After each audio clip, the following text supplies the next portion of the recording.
So ito po yung manok na nandito po sa loob po ng ating net na ini-install yung bakod.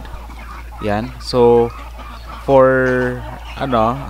sa loob ng 4 na buwan na pag-restart natin dito sa ating pagmamanok kasi lumipat po tayo ng bagong area ay dandahan na po silang dumarami na din po yung ating mga manok kahit wala po tayong ginagamit ng mga incubator.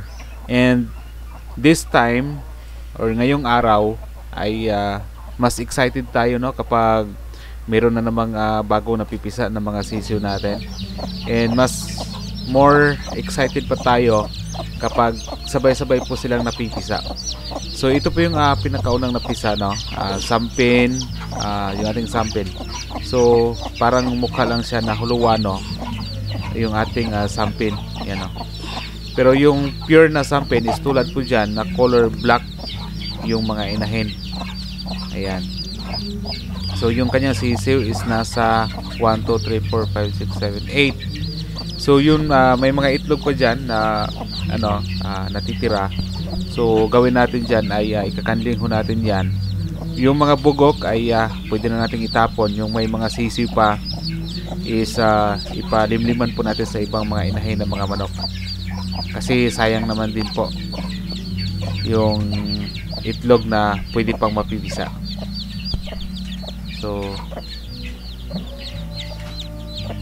So yan, kung nakita ninyo meron pang itlog na kasama dyan sa ating kulungan kasi yan po sila is may crack pa, so ibig sabihin ay malapit na po silang mapipisa. Pinupugat po natin siya ng itong ating mga sampin native chicken dahil nga ay 2 days na po sila. So 2 days na hindi pa po kumakain yung inahing manok, and yung pinaka first day ng ating sisiw ay kailangan na po nilang kumakain. Kaya kailangan na po natin ipugad yung ating mga manok. Then the second is ito po yun siya. Kita nyo may mga konting white color pa yung itong klase na sampin. Yan. Ito yung isa din sa napipisa. Pangalawa, so may mga sisiw din siya is nasa mga 9 to 4, 6, 8 lang by the way yung kanyang mga sisiw yan. So ganun na po talaga ang kulay ng mga sisiw para sa mga pure talaga ng mga sampin native chicken. So actually ito yung pinaka first na sisiw sa ating sampin simula nung binili po natin dito mga 2 months ago. 3 months ago. So ito yung pinaka first na sisiw sa ito na sampin. Ayan.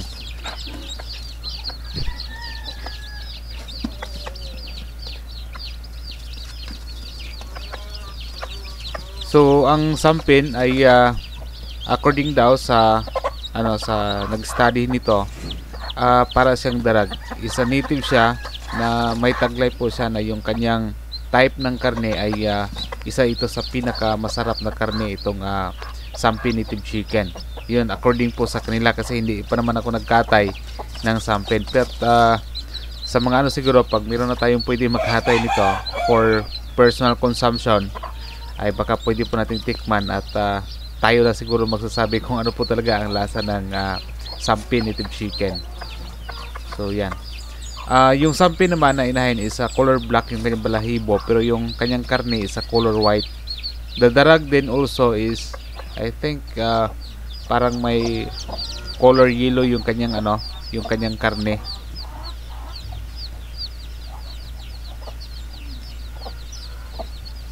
So yan, yun din po yung isa.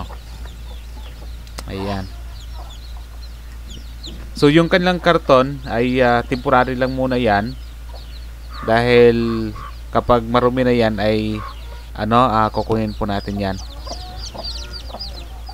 Then pangatlong pugad natin today, ngayong araw, ito po yung basilan. So kung nakita nyo sa ating mga previous na mga videos ay ito po siya yung worth na 200 pesos lang na basilan nung binili natin mga 4 months ago, pinakauna. So 200 pesos ngayon, may basilan na tayong mga sisiw na pipisa. So yan. So at least ang ganito na basilan, simula yung kinuha ko siya at nung nandito na siya sa akin, itong basilan na ito, kasi tatlo kasi itong binibili ko, ay ni minsan ay sa awa ng Diyos ay hindi po sila talaga nagkaroon ng mga sakit. Kahit sipon, hindi ito, walang sipon, walang coryza, walang fowl pox or anumang sakit sa manok, wala. So maganda ang resistensya ng ating basilan.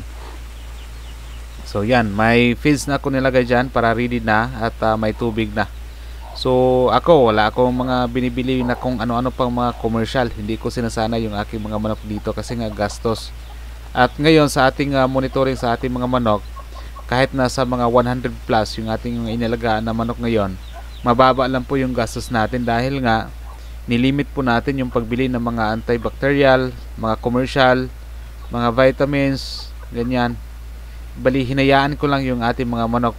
Pwera na lang kung may makita talaga na talagang grabe na po yung sakit, yun na po siguro yung panahon na bibili po ako ng mga commercial. Pero kung walang sakit o kung ano-ano man, ay hindi po ako bibili ng mga vitamins at mga antibiotic para hindi masyado magastos sa ating pagmamanok. Kasi ang pagmamanok kasi ay minsan ay nakakaubos pa ito ng pira.